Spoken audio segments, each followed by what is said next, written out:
नारायणीयं 76వ दशकम् उत्तवर्तूदु गत्वा शान्तिपनिमत चतुष्षष्टिमात्रैरहोभिः सर्वज्ञस्त्वं सह मुसलिना सर्वविद्या गृहीत्वा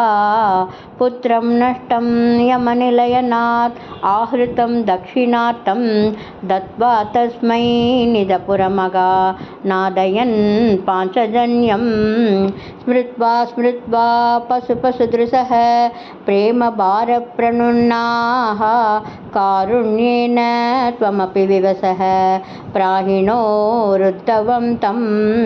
किञ्चामुष्मै परमसुहृदे भक्तवर्याय तासां भक्त्युद्रेकं सकलभुवने दुर्लभं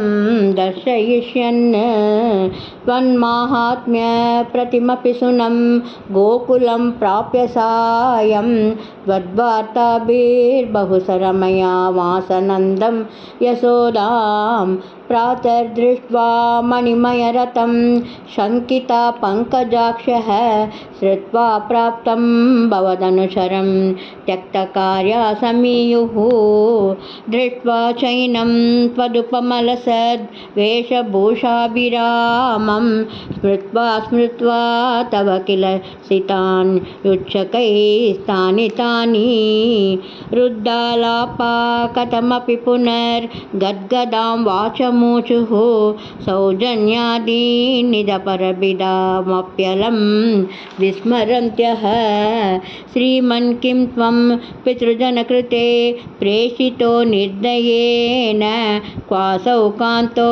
नगरसुदृशां हाहरे नातपायाः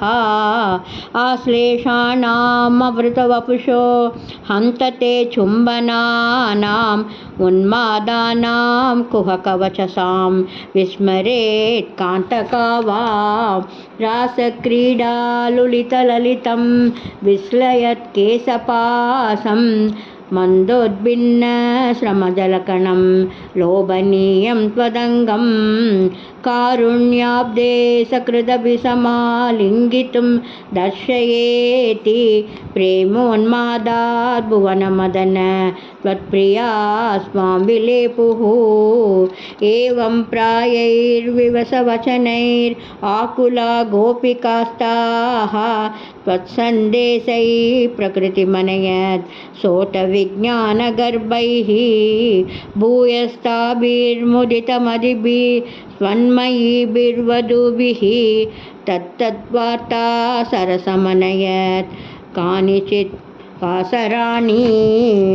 त्वत्प्रोद्गानैः सहितमनिशं सर्वतो गेहकृत्यं त्वद्वार्तैव प्रसरति मितः सैव चोस्वापलापाः चेष्टाप्रायस्त्वदनुकृतय त्वन्मयं सर्वमेवं दृष्ट्वा तत्र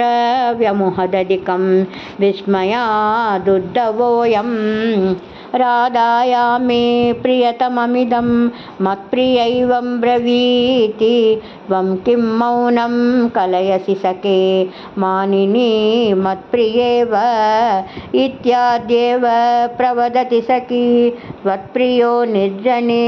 माम् इत्थं वादैररमयदयं त्वत्प्रियामुत्पलाक्षीं येष्यामीद्रागनुपमगमनं केवलं कार्यभाराद् विश्लेषेऽपि स्मरणदृढता सम्भवान् मास्तु खेदः ब्रह्मानन्दे मिलति न चिरात् सङ्गमो भावियोगः तुल्यो वस्यादिति तव गिरा सोकरोन्निर्व्यतास्ताः एवं भक्ति सकलभुवने नेक्षिता न श्रुता वा किं शास्त्रौघै किमिह तपसा गोपिकाभ्यो नमोऽस्तु इत्यानन्दाकुलमुपगतं गोकुलादुद्धवं तं दृष्ट्वा हृष्टो